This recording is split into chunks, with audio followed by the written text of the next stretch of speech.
Capítulo 15. E estando ele em Jerusalém pela Páscoa, durante a festa, muitos, vendo os sinais que fazia, creram no seu nome. Eu vos digo: estamos na Páscoa, e eu ficarei durante estes dias em Jerusalém. Ide para onde eu vou e tereis provas verdadeiras em quantidade, mas cuidai que elas não vos matem.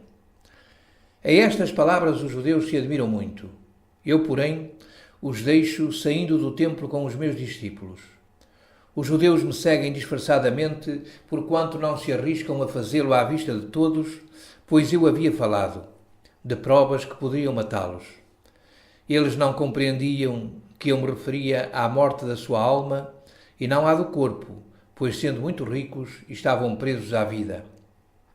Um dentre eles dirige-se a mim e diz: Mestre, eu reconheço-te como Messias e desejo seguir-te. Onde assistes? Mas o mesmo Jesus não confiava neles porque a todos conhecia. E não necessitava de que alguém testificasse do homem, porque ele bem sabia o que havia no homem. Eu vi que ele não tinha boas intenções em querer descobrir o meu pouso e disse: Os pássaros têm os seus ninhos e as raposas os seus covis, mas o Filho do Homem não tem uma pedra onde repousar a sua cabeça, muito menos nesta cidade. Vai primeiro purificar o teu coração e depois volta com intenções sérias e honestas, e verás se podes permanecer ao meu lado. Os judeus respondem: Mestre, enganas-te comigo e com os meus amigos. Se não tiveres pouso, podes vir conosco e acolher-te-emos tanto a ti como aos teus discípulos. Eu, no entanto, vi que ele tinha maldade no coração e falei: Não é possível confiar em vós, que sois amigos de Herodes, e apreciais escândalos gratuitos. Eu não vim a esta cidade para vos distrair com comédias, mas a fim de anunciar que o reino do céu está próximo e que deveis fazer penitência para tomardes parte nele. Agora vede, eu não necessito de pouso. Quem mora numa casa só poderá sair dela pela porta que tem fechadura e trinco, com o que facilmente se faz prisioneiro um hóspede. Aquele, porém, que reside ao relento não corre este perigo. Diz o judeu: Como podes preferir tamanha injustiça? Pensas que nós não respeitamos um hóspede? Se te convidamos e se entrares em nossa casa, serás o que há de mais sagrado nela, e ai daquele que te não respeitar, digo eu.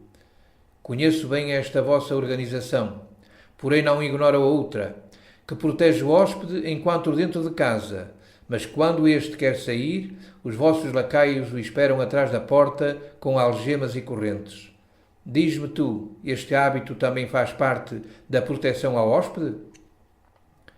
Diz o judeu um tanto encabulado: Quem poderá fazer este juízo da nossa casa?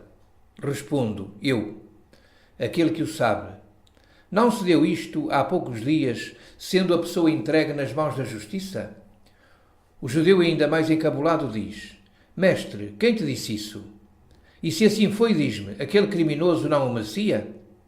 Digo eu: considerais muita coisa como crime, que para Deus e para mim não o é. A dureza dos vossos corações condena em muitos casos faltas para as quais Moisés não deu lei. Eis que os vossos estatutos para mim não têm autoridade para julgar alguém como criminoso. Eles são um pecado contra as leis de Moisés. Como é possível condenar alguém que pecasse contra eles, considerando essas leis? Eu vos digo: sois cheios de malícia e astúcia. Diz o judeu: Mas como assim? Moisés nos deu o direito de criar leis para casos excepcionais. Assim sendo, os nossos estatutos bem estudados são tanto como aquelas leis. Quem não os considera é tão criminoso como aquele que peca contra as leis de Moisés. Replico eu: Assim fazeis vós, não eu. Moisés ordenou que amasseis e honrasseis os vossos pais. Porém vós dizeis, e os sacerdotes até ordenam: aquele que fizer uma oferenda no templo resgatará a obrigação para com as leis de Moisés.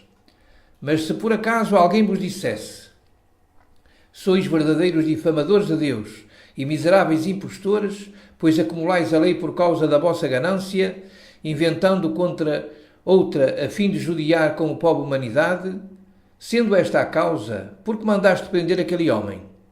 Eu pergunto, teria ele merecido isso? Não sois vós os criminosos? O judeu irritado procura o seu grupo de amigos a quem conta o que se passou. Eles, porém, meneiam a cabeça dizendo, coisa estranha, como poderia este homem saber tudo isto? Eu, no entanto, me afasto dali, procurando um pequeno albergue fora da cidade, onde permaneço vários dias com os meus.